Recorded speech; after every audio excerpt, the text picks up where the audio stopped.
Hey guys, what's going on? Welcome back to Stocks with Surfing. So today I want to talk a little bit around my investment philosophy surrounding dividends, because I feel it's quite different from the average finance YouTube or TikToker. As you guys have definitely seen, there's all these trends online like, how to live off dividends, and it basically shows these people getting paid thousands of dollars a month with an income-based portfolio. A lot of these people who are picking stocks purely based off the amount of income that they can bring in are picking companies that are simply not very good quality. So if you look at my portfolio here with Constellation Software, Mastercard, and QXO at the moment, Mastercard is my highest yielding stock, and man, it is only yielding 0.68% a year. Now, this is extremely low compared to some of the stocks they're picking that are, 2, 3, even up to 5% in some cases. Some of them even buy things like covered call ETFs, and I'm not going to talk about that in this video, but definitely, in my opinion, stay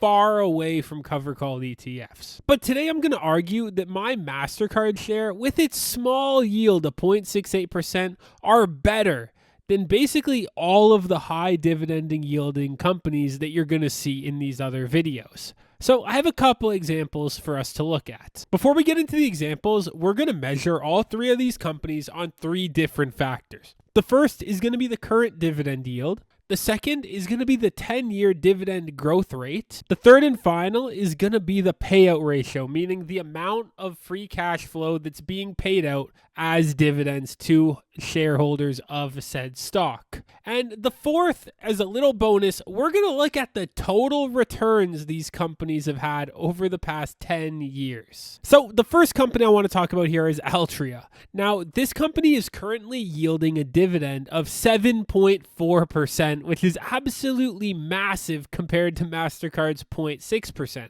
But its 10-year dividend growth rate is only 6.5%, meaning Mastercard's dividend is growing significantly faster than Altria's. And Altria's payout ratio is 78% of free cash flow. Now, ladies and gentlemen, that is way too high. That is limiting the growth of the company. But does the growth of the company really matter with Altria when they produce tobacco products? They're literally killing off their customer base. Their customer base is dropping every single year. This is a dying company, but it yields 7.4%. So, if you're an income investor, you can buy it. No, it doesn't make sense. Even if you're an income investor, do not buy Altria. This company is absolutely horrendous. Next up, on a more modest scenario, we have Coca-Cola. And you don't need me to explain to you what Coca-Cola is. The current dividend yield for this stock is 2.9%. So it's pretty high, but definitely not like 7.4 and like a scary level.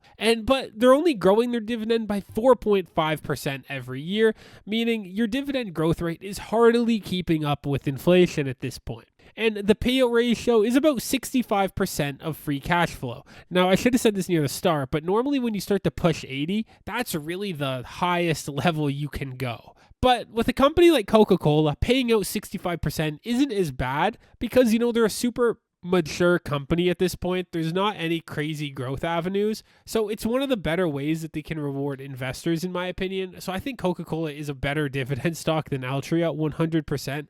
But I don't think they're as good of a dividend payer as Mastercard, even though it only yields 0.68%. The next stock that we have is Realty Income. Now, Realty Income is an extremely popular one. And for those of you that know it, it's actually a real estate investment trust or a REIT. So real estate investment trusts are forced to pay out a significant portion of their income to get preferential tax laws. So the yield on Realty Income currently is 5.8%, but it's only growing its dividend yield by 3.6%. Which is very low, the lowest on our list today.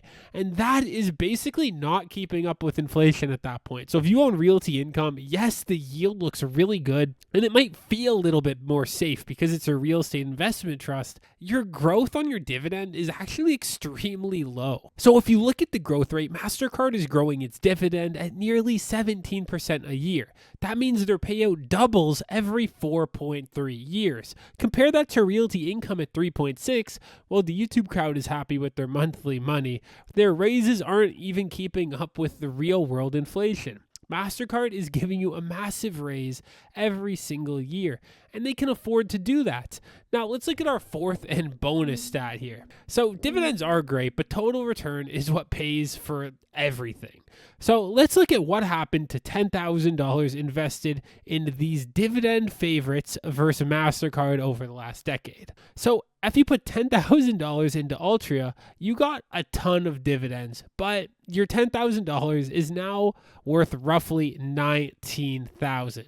If you do Coca-Cola and get, your solid safe dividend, your $10,000 grew to $22,000. But if you look at Mastercard with the supposed small dividend, but only using 19% of its free cash flow to pay it, it had money to reinvest into the business, and your $10,000 would have exploded into over $62,000. You would have nearly 3 times the wealth by owning Mastercard over Altria. Why? Because Mastercard isn't sending all its cash to you in checks. They're keeping 81% of their profits to buy back stock and dominate the world. I don't want dividends that just a refund of my own investment. I want a company that reinvests to win, like Mastercard has. They're growing every single segment of their business right now, while Altria simply is not doing that. They're just paying out whatever money they have. They're giving it to you, but there's not really any real growth in the company. Mastercard is an extremely globally dominant, expanding company. And that's not the kind of company you want to pay out a massive dividend. But now I want to talk about the big reason why I don't like dividends. And that's the dividend illusion. Most people see a dividend as a gift, a little bonus on top of their shares. But mathematically, a dividend is actually a forced sale. Think of it like a wallet. If your company is worth $100 and it announces a $2 dividend, that cash has to come from somewhere. It comes off the company's balance sheet. This is why we have the ex-dividend date. On this morning, the stock resets because the company is now $2 poorer. The market automatically adjusts the share price down by that same $2. Your total value stays the same, you just have a slightly smaller slice of the company and a little more cash in your pocket. If you buy the stock on the ex-dividend date, you don't get the dividend, but you aren't missing out. You're simply buying the company at its new lighter value without paying for the cash they just gave away. In the real world, market noise might hide this drop within minutes, but the math is settled. A dividend isn't a gain, it's a transfer. And honestly, that's why I like high growth companies like QXO, because this is a company that doesn't pay a dividend. Because I don't want a dividend from QXO. I want them to have an extra dollar that they can go turn into another $5 for me. That's why I invest in the company. I don't invest in the company to give myself cash. I invest my money into them so they can go and multiply it for me. All right, guys, so that really wraps up my thoughts on dividends. I do not think that dividends are a reason to buy a company. I also think that if you're going to buy a company because of a dividend yield, make sure that dividend is actually sustainable. Look at the free cash flow of the company, making sure the payout ratio is not too high that they can't afford it. Remember, anything above 80 is very, very, very high, but you want something a little bit safer, a little more sustainable. I think the 30% range is okay, but remember, if you're young, you do not want companies that are in a late phase and are willing to pay a dividend. You need high growth compounders like Mastercard, like QXO. Now remember, none of this is financial advice. These are all my personal opinions on the matter, and I hope you guys enjoyed, and I'll see you guys next time. Peace.